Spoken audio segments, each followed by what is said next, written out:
This is exactly why I don't use public transportation anymore.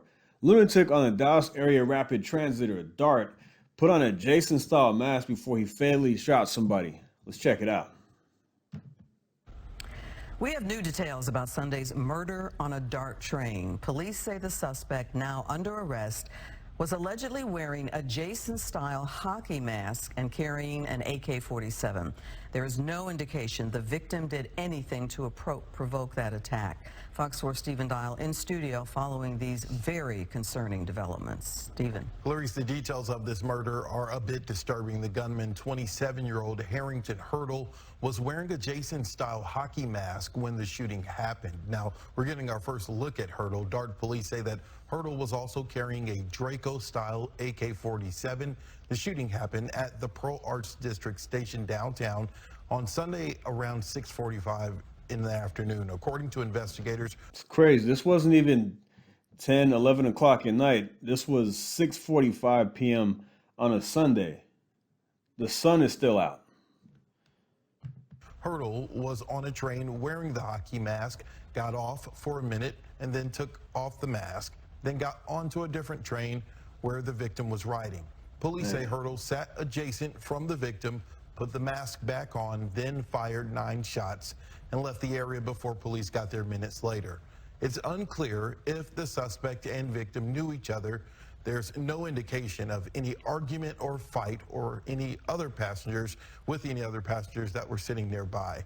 On Tuesday, DART police were responding to a call they described as interference with a railroad, and that's when they saw someone matching Hurdle's description with the AK-47 still in his possession. He was arrested after a brief foot chase. Stephen, how did Hurdle... Crazy stuff. This guy was messing with the railroad and still had the gun on him. Conceal that weapon? Yeah, so court documents that we got this morning said that he was wearing a sweatshirt and shorts. Investigators also say when he was arrested, he had a book bag that matched the book bag seen in surveillance video during the murder. What about Hurdle's background? What do we know about him? We searched public records and found no criminal cases in his background. We also don't know how he obtained the weapon and whether he obtained it legally. This is the second time someone's been shot and killed on a DART train in 1 week. What is DART saying about this? To be clear, there are 2 unrelated... And we'll get into this situation next. ...cases. You'll remember we first reported last week about the murder of Daniel Gormley. He was a bartender at an Irving restaurant and celebrating his birthday.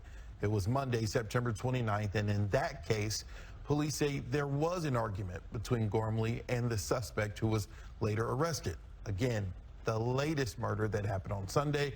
Court documents don't indicate that there was any communication between the victim and suspect. We know more officers are on DART trains, but no officers were on the trains for either of these murders. We do know DART police arrived within minutes. Stephen Dial. Man, crazy stuff. I mean, I know it costs money to secure these places, these trains at all times, but this is scary.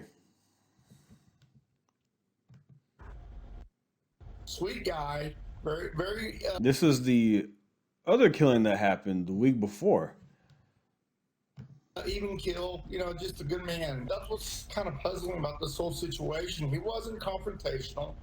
Friends remembering a man murdered on a DART train this week. They are still searching for answers over how an argument with a stranger ended in a deadly attack. Hello and welcome in, everybody. I'm Casey Stiegel. 53-year-old Daniel Gormley died after he was shot multiple times in the chest. The suspected shooter is in police custody, charged with murder.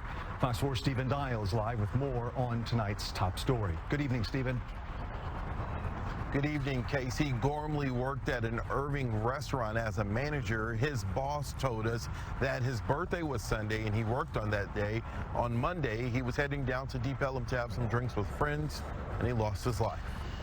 The staff at Paul Melvin's in Irving is missing a well-known face behind the bar. Daniel Gormley was killed during a confrontation on a DART train Monday night. Daniel was the kind of guy that everybody got along with. That's what's kind of puzzling about this whole situation. He wasn't confrontational.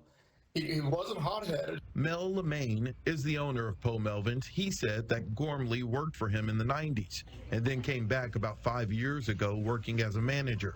Court documents say a DART train operator witnessed the moments before Gormley was shot at the Marketplace station off Harry Hines. Investigators say Gormley told the suspect, Christopher Atkins, to get off the train.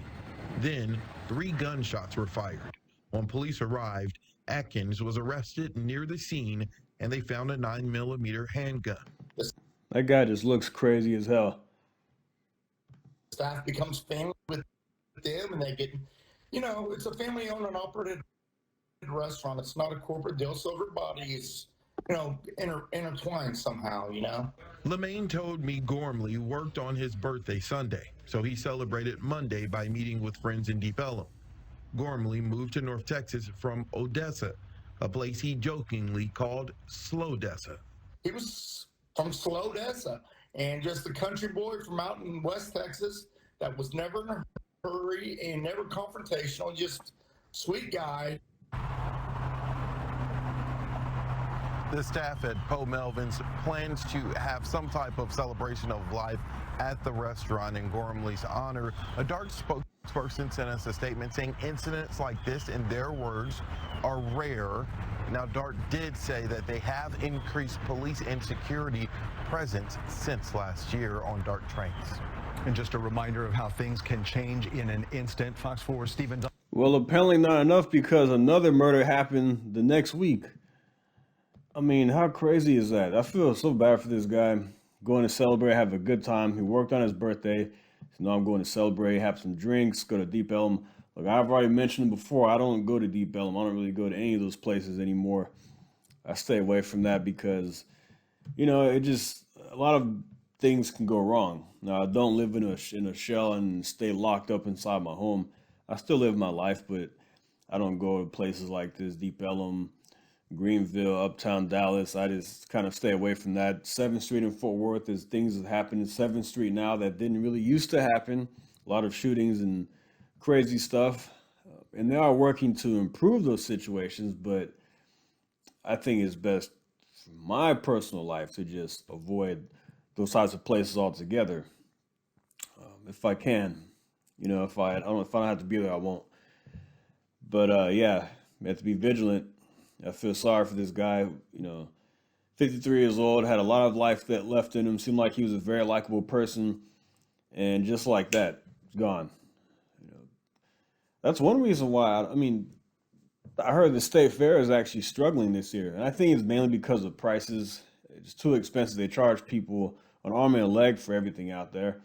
Another thing is that, some people just don't feel safe going out there. It's in a terrible area. The state fair is it's in the ghetto, and, a lot of people just don't feel safe going out that way. So yeah, I'll leave that right there. Let me know what you think in the comments. Do you avoid public transportation? Do you think it is safe to ride? And what can be done about this? Do you feel like you have to, if you have to ride it, do you carry any kind of pepper spray or anything on you to avoid these types of situations? I actually heard a story the other day about a guy who was on the DART train, and two homeless guys approached him, and then he told them to move along. They were asking for money, and then he went to another train, another cart, and then they followed him, and then he raised his belt, his shirt up, and showed him his weapon, said, "Leave me, you better leave." So the guys left, and so it shouldn't have to come to that, but these days, you see a lot of these situations going on, and you don't want to be a victim. So it's best to protect yourself any way you can. But all right, I'm going to leave that right there, and I will see you on the next video. Thank you. Take care.